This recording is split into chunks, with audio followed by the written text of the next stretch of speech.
आवाज साताराचा।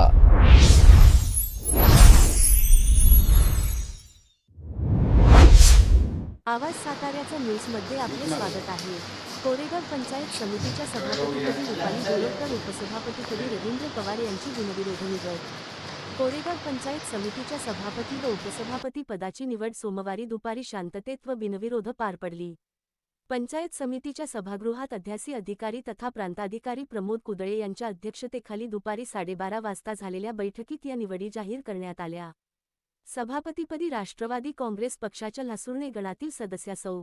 रुपाली शिवाजी गुरव यांची तर उपसभापतीपदी आर्वी गणातील सदस्य रवींद्रदादा पवार यांची बिनविरोध निवड करण्यात आली।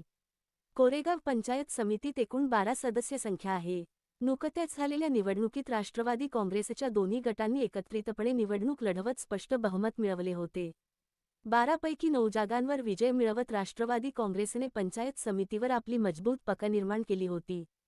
त्यामुळे सभापती व उपसभापती पदाच्या निवडीसाठी पक्षामध्ये एकमत साधण्याचे प्रयत्न सुरू होते। सभापती पद हे ओबीसी महिला प्रवर्गासाठी राखीव असल्याने लासुर्णे व वाठार किरोली गणातील महिला सदस्यांमध्ये उत्सुकता निर्माण झाली होती।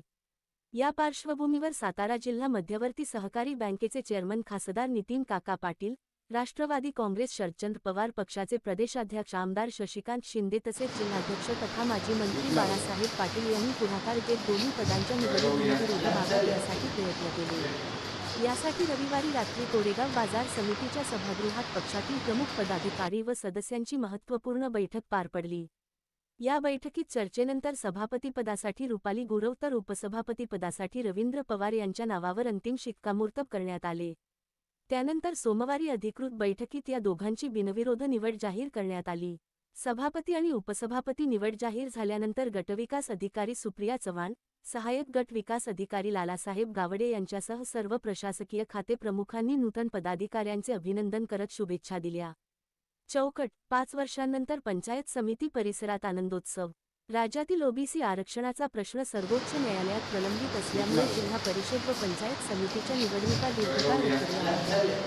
न्यायालयाच्या आदेशानुसार तब्बल 3.5 ते 4 वर्षे या संस्थांवर प्रशासकीय राजवट होती। त्या काळात कोरेगाव पंचायत समितीचा कारभार गटविकास अधिकारी प्रशासक म्हणून पाहत होते। न्यायालयाच्या निर्णयानंतर झालेल्या निवडणुकीत राष्ट्रवादी काँग्रेसने कोरेगाव तालुक्यात उल्लेखनीय यश मिळवले। सोमवारी सभापती व उपसभापती निवडीनंतर पंचायत समिती परिसरात पदाधिकारी व कार्यकर्त्यांनी गुलालाची उधळण करत जल्लोष केला। तब्बल 5 वर्षांनंतर पंचायत समितीच्या आवारात असा आनंदोत्सव पाहायला मिळाल्याने कार्यकर्त्यांमध्ये उत्साहाचे वातावरण निर्माण झाले।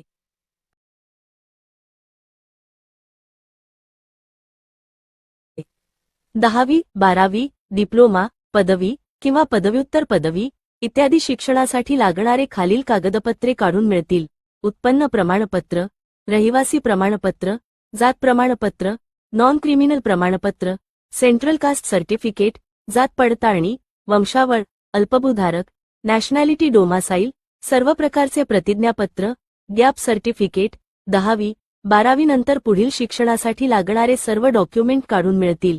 आजच संपर्क करा नागरी ई सेवा केंद्र। आमचा पत्ता: बँक ऑफ महाराष्ट्र समोर चिमणगाव, शाखा नंबर 2 देसाई पेट्रोल पंपासमोर मेन रोड कोरेगाव, शाखा नंबर 3 तारांकुश कॉम्प्लेक्स मेन चौक सातारा रोड। अधिक माहितीसाठी संपर्क 9867003145। आवाज साताऱ्याच्या या चॅनेलला बातमी देण्यासाठी आजच संपर्क करा। संपर्कासाठी नंबर 90 96 68 29 29।